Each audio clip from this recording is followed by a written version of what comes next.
Okay, the name of this site is voxunion.com.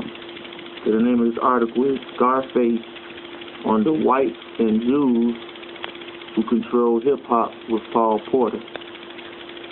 Okay, Scarface and most of these rappers, or all of these people in the industry, they know who's running, they know who runs the industry.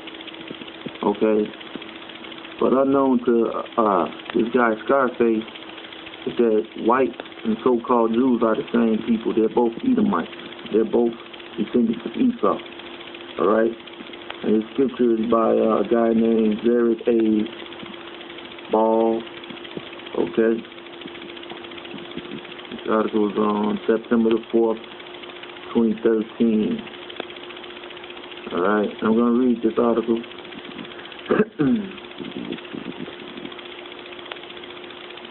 Or maybe this is a comment, I don't know.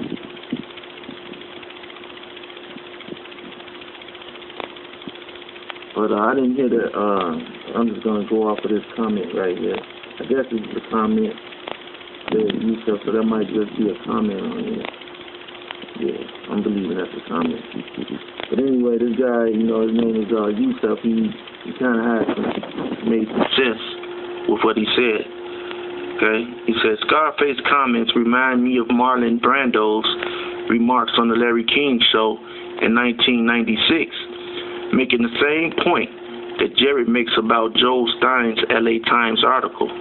If Jewish media professionals are responsible for all that's good in U.S. pop culture, although one must wonder what that pop culture would be without African, they said African, and Irish, okay?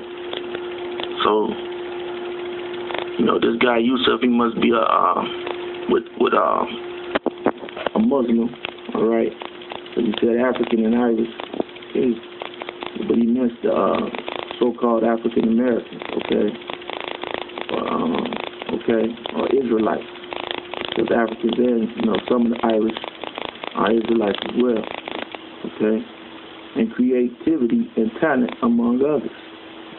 And they are also responsible for the century of distorted, defamatory, viciously racist and sexist, classist imagery and language of U.S. pop culture. The press and various Jewish organizations took him to task for what was and is an observable fact, an open secret. Jewish individuals and families hold a great deal of financial and creative decision-making power in Hollywood. Among all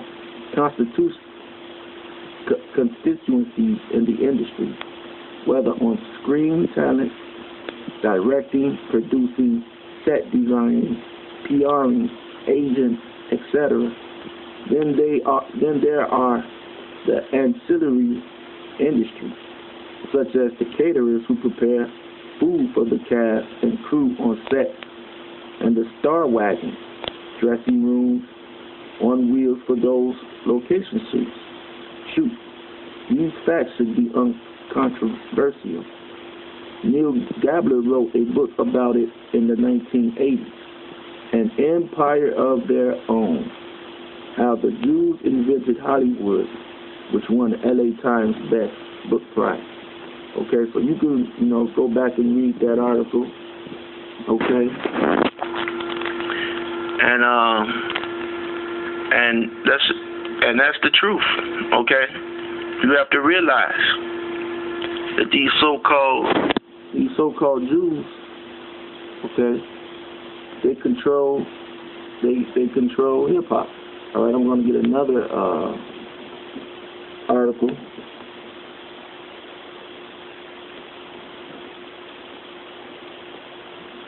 I don't want to have up too many tabs to just,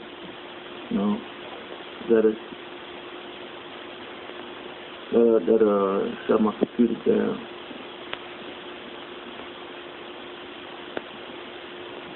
Alright,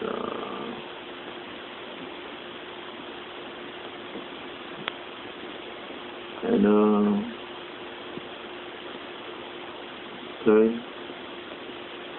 This is from the Final Call, all right, newspaper. And the name of this article is The Secret Relationship Between Rappers and Jews, okay, by Derek Muhammad, all right.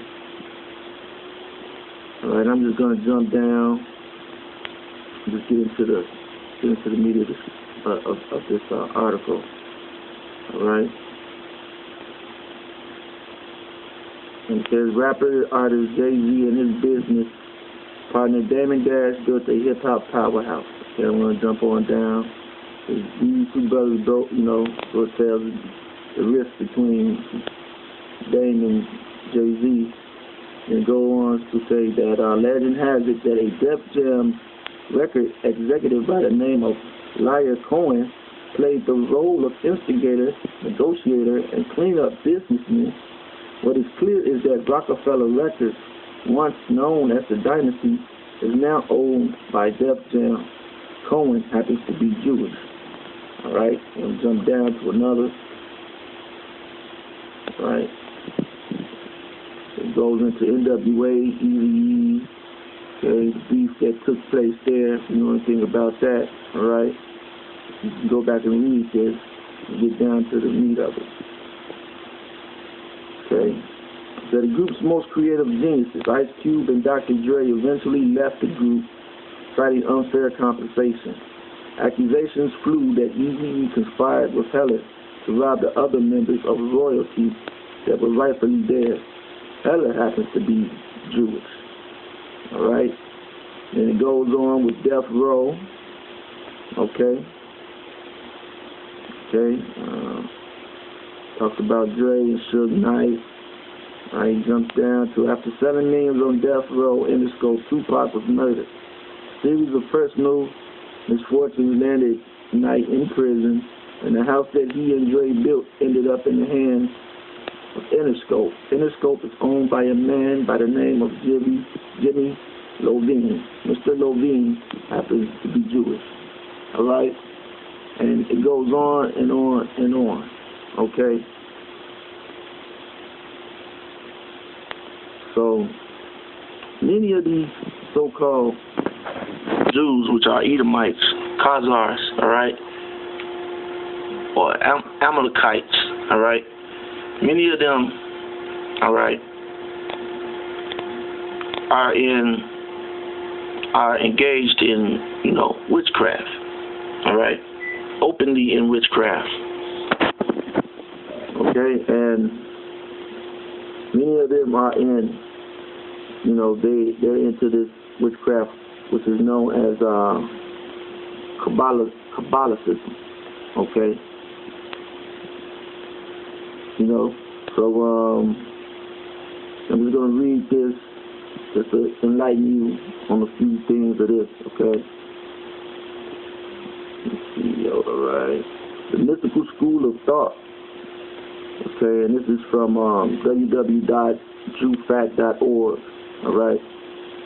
The mystical school of thought came to be known as Kabbalah, from the Hebrew root ka, bat, lamad, meaning to receive, to accept. The word usually translated as tradition in Hebrew. The word does not have any dark, sinister, evil connotation that it has developed in English. For example, the word cabal, a secret group of conspirators, okay? So, remember, cabal in English is a secret group of conspirators. It's derived from the Hebrew word Kabbalah, okay? But neither the Hebrew word nor the mystical doctrine have any evil implications to the so-called Jews, all right?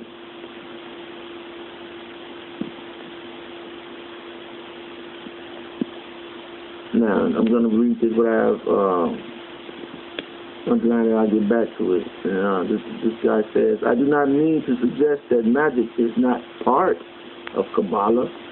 There are certainly many traditional Jewish stories that involve the use of hidden knowledge to affect the world in ways that could be described as magic. Okay, and they go on to tell some lies. Okay, show that these people do not believe in the man who the world ignorantly calls Jesus.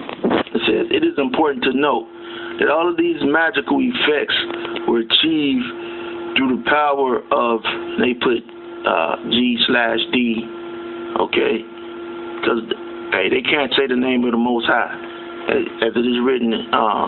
His name is dreadful amongst the heathens. Generally, by calling upon the name of G/D, these practices are no more evil. What? All right. Then the miracles of the prophets, or the miracles that Christians ascribe to Jesus. In fact, according to some of my mystically inclined friends, Jesus performed his miracles using Kabbalistic techniques learned from the Essence, a Jewish sect at that time that was involved in mysticism.